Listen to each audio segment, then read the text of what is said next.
까오슝 여행에서 가장 기대되는 것은 무엇인가요? 대만 남부에 위치한 까오슝은 낮은 위도로 온화한 기후가 형성되어 여름이나 겨울이나 많은 여행객이 방문합니다. 그뿐만 아니라 동북아 3국과 비교해도 손색이 없는 경제 규모로 대중교통 이용이 비교적 쉽다 보니 이동이 불편한 타 여행지와 비교하면 여행 난이도가 낮다는 점도 여행 수요가 많은 이유 중 하나죠. 물론 중국어로 의사소통해야 되는 것은 어쩔 수 없는 단점이겠지만요. 在前面可以吗?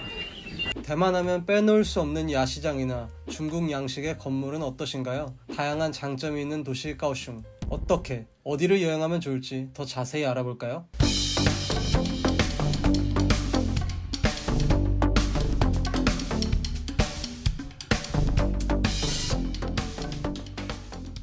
대만의 수도로 한국인들에게도 가장 잘 알려진 타이베이부터 최근 드라마 상견례로 익숙해진 타이난을 지나면 나타나는 대만 남부 대표 도시 까오슝. 서쪽으로는 바다를 끼고 있다 보니 멋진 해안 풍경을 감상할 수 있고, 도심에는 한자로는 에하, 중국어 발음으로는 아이허로 불리는 강이 흐르고 있어 강 주변으로는 멋진 야경을 찾을 수 있습니다. 또 한국이나 일본 대비 저렴한 물가로 여행하는 데 부담도 덜한 편이죠. 까오슝 여행을 계획하기 위해서는 먼저 둘러볼 곳을 정해야겠죠. 여행구역은 보얼예술특구, 치진섬, 소우산이 포함된 까오슝 서쪽 지역, 리우허 야시장과 여러 로컬 맛집, 그리고 에하가 위치하고 있는 시내 중심지, 마지막으로 루이펑 야시장과 쩌잉 호수, 까오슝 시립미술관을 찾을 수 있는 까오슝 북부 지역으로 구분할 수 있겠습니다.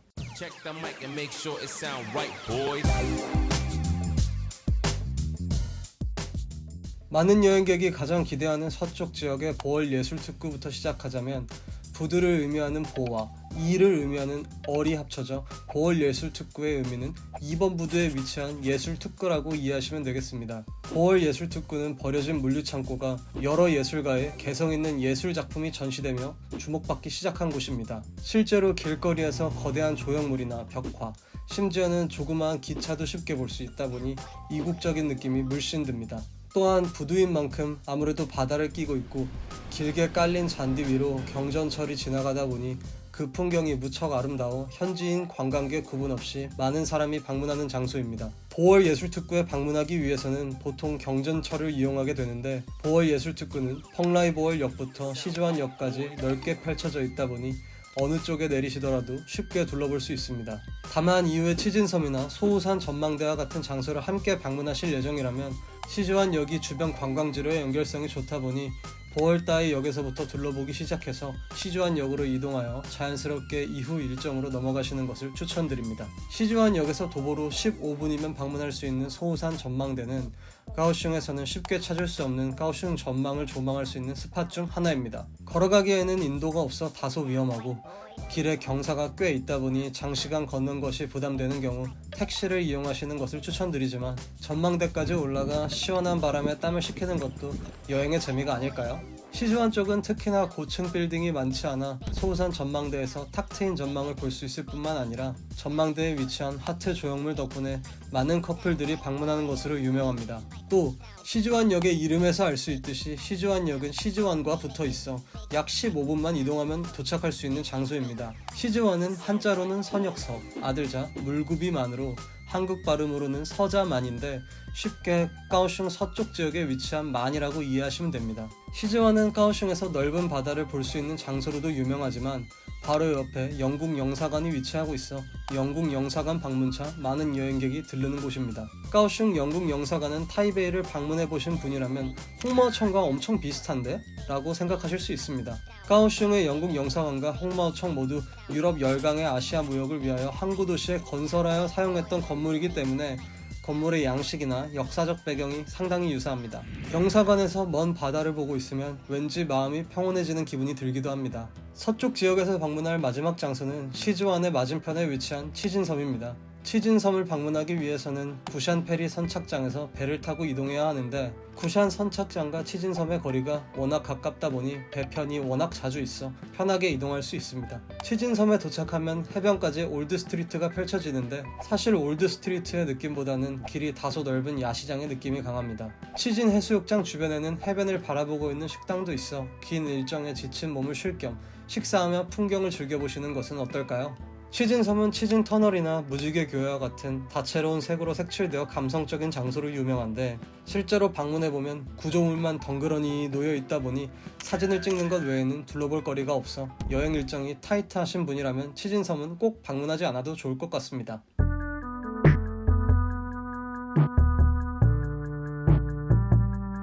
가오슝 중심 지역의 경우는 아이허 크루즈, 리허 야시장, 중앙공원 정도가 주요 방문 지역이라고 할 수 있겠습니다. 아이허를 가로질러 보월 예술특구까지 펼쳐진 가오슝의 야경을 감상하고 싶으시다면 아이허 크루즈를 강력 추천드립니다.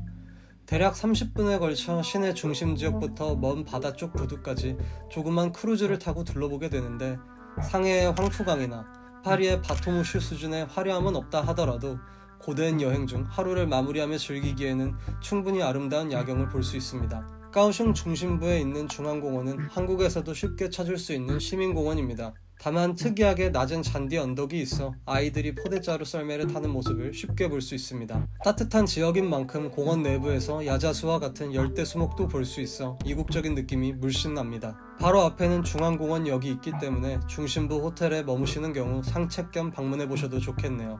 중심 지역의 마지막 명소는 리우허 야시장입니다. 중국어로 숫자 6을 의미하는 리우와 합을 의미하는 허가 합쳐진 단어로 한국어로는 육합 야시장입니다. 길이 일자로 쭉 펼쳐져 있을 뿐만 아니라 길 자체가 넓기 때문에 보통의 좁은 야시장 대비 편하게 둘러보실 수 있습니다. 대만에서 유명한 쌀라탕, 대만식 만두, 소세지 샌드위치와 같은 여러 음식이 있다 보니 현지 노점 음식에 관심이 많으신 경우 방문해 보셔도 좋을 것 같습니다. 관광객이 꾸준히 많이 방문하는 곳이지만 요즘은 북쪽에 위치한 루이펑 야시장에 다소 밀리다 보니 현지인 입맛에 맞춰진 음식이 줄을 이뤄 향에 예민하신 분들은 주의하실 필요가 있겠습니다.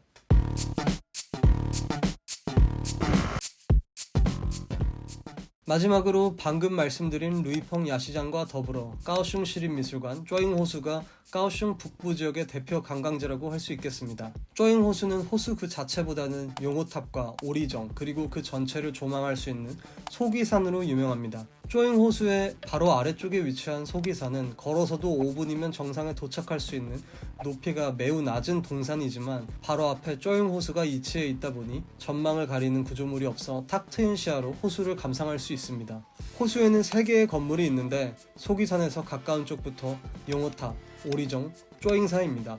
우선 가장 유명한 용호탑은 이름에서 알 수 있듯이 용과 호랑이를 모티브로 만들어진 탑인데, 용의 입으로 들어가 호랑이의 입으로 나오면 복이 온다는 미신이 있어 많은 현지인뿐만 아니라 관광객도 용의 입으로 들어가 내부를 관람하고 호랑이의 입으로 나오는 모습을 볼 수 있습니다. 내부는 마치 절처럼 꾸며져 있는데 중화권 문화나 종교에 익숙하지 않다면 이해하며 관람하기는 다소 어렵습니다.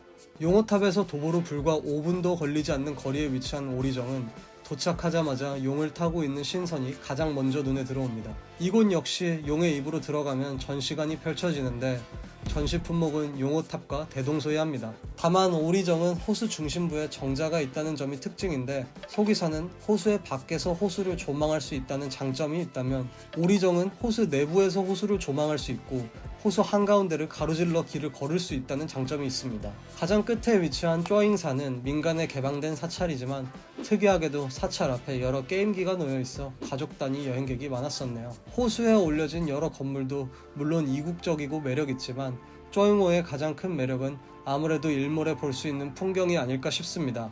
용호탑 쪽으로 저무는 해를 보면 왠지 나른해지며 가오슝 여행 오길 잘했다 라는 생각이 절로 들더라고요. 인근에 위치한 루이펑 야시장은 가오슝 관광객이 가장 많이 기대하는 곳 중 하나가 아닐까 싶은데요. 완자, 꼬치구이, 과일 음료, 케밥 등 대만 현지 음식뿐만 아니라 정말 다양한 음식이 있어 골라 먹는 재미가 있습니다. 엄청난 인파로 북적이는 분위기도 왠지 여행 온 곳을 더 실감나게 해주는 것 같습니다. 루이펑 시장을 둘러보면 삼겹살이나 계란빵과 같은 한국 음식도 여러 찾을 수 있고 한국에서 근래 유명세를 탄 탕후루도 쉽게 볼 수 있다 보니 왠지 반가웠습니다. 북부 지역의 마지막 볼거리인 가오슝 시립미술관은 바로 앞에 시립미술관역이 있어 방문하기 무척 편합니다. 제가 방문했을 당시에는 미술관 앞 공원에서 플리마켓을 열어 클래식 공연도 듣고 여러 소공예품과 음식을 판매하기도 하여 둘러보기에도 좋았네요. 시립미술관 내부는 촬영이 불가능하여 동영상을 찍지는 못했지만 내부엔 이런 조각상이나 이런 사진들이 전시되어 있는데 아무래도 소위 말하는 열강 국가의 수도가 아니다 보니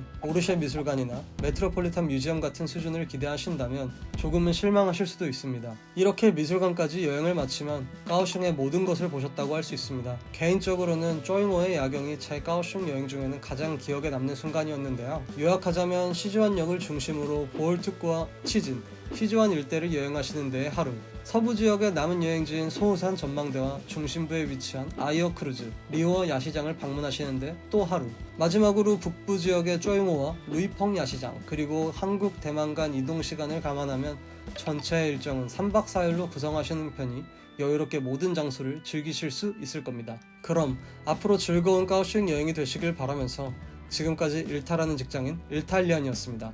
영상이 도움이 되셨다면 구독과 좋아요 부탁드립니다.